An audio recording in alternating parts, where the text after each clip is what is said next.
एक सुंदर गांव में जो पहाड़ियों के बीच बसा था, एक युवक हरुतो रहता था। हरुतो एक सरल दयालु व्यक्ति था जो हमेशा लोगों में अच्छाई देखता था। फिर भी वह अक्सर आत्मसंदेह से जूझता और अपनी कीमत कम समझता। कई कलाओं में निपुण होने के बावजूद वह अक्सर दूसरों से अपनी तुलना करता और अपने आप को कमतर समझता। एक दिन जब हरुतो अपने छोटे से बढ़ईगीरी की दुकान में काम कर रहा था, एक बुजुर्ग साधु मास्टर रयोकोन गांव में आए। गांव वाले मास्टर रयोकोन की बुद्धिमत्ता और शांति की बहुत प्रशंसा करते थे। वे मानते थे कि वह जीवन के सबसे बड़े सवालों के जवाब रखते हैं।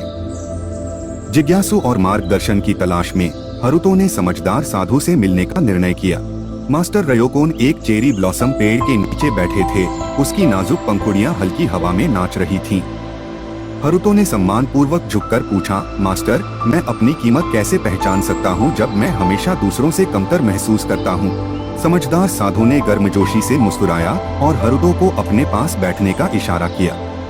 उन्होंने हरुतो को एक खुरदरा बिना पॉलिश किया हुआ पत्थर दिया और कहा, इस पत्थर को बाजार ले जाओ और इसे बेचने की कोशिश करो, लेकिन याद रखना, चाहे जो भी ऑफर मिले इसे मत बेचना। दिन के अंत में मेरे पास लौट आना। हरुतो ने आज्ञाकारी होकर पत्थर लिया और भीड़ भाड़ वाले बाजार की ओर चल पड़ा। उसने पहले एक सब्जी विक्रेता के पास जाकर पत्थर दिखाया और पूछा कि क्या वह इसे खरीदना चाहेगा। सब्जी विक्रेता हंसते हुए बोला, यह तो सिर्फ एक पत्थर है, मैं इसके बदले तुम्हें एक गाजर दूंगा। हरुतो ने विनम्रता पूर्वक मना किया और आगे बढ़ गया। इसके बाद उसने एक कपड़ा व्यापारी से संपर्क किया जिसने पत्थर को थोड़ी रुचि से देखा।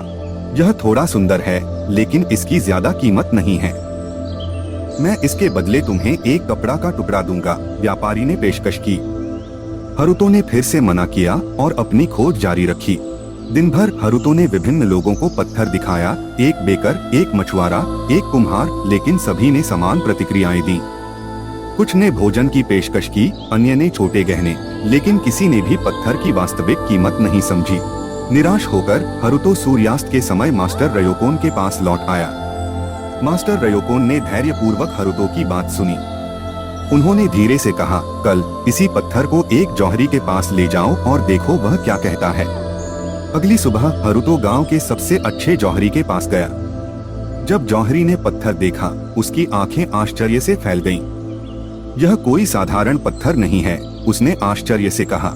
यह एक दुर्लभ रत्न है, बिना पॉलिश और अपनी कच्ची अवस्था में। इसकी असली कीमत बहुत ज्यादा है, मैं इसके लिए तुम्हें एक बड़ी रकम दे सकता हूँ।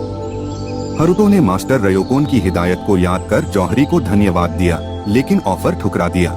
वह समझदार साधु के पास लौट आया। अब वह समझ गया था कि उसे कौन सा पाठ पढ़ाया जा रहा है। मास्टर रयोकोन ने मुस्कुराते हुए कहा, बाजार में लोगों ने केवल एक खुरदरा पत्थर देखा, जैसे लोग तुम्हें या यहाँ तक कि तुम खुद को देखते हो। लेकिन जो लोग असली कीमत पहचान सकते हैं, जैसे जौहरी, वे अंदर छिपी हुई कीमती चीज को पहचानते हैं।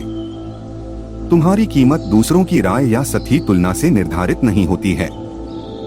यह आंतरिक और अद्वितीय है, जैसे यह रत्न।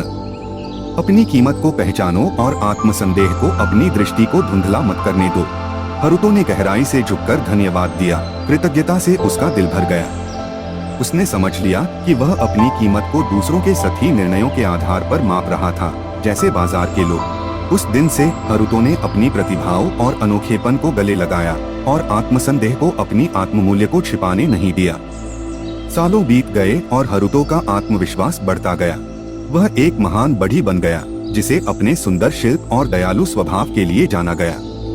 वह अक्सर मास्टर रयोकोन का पाठ दूसरों के साथ साझा करता, जिससे उन्हें उनकी खुद की कीमत और क्षमता को पहचानने में मदद मिलती।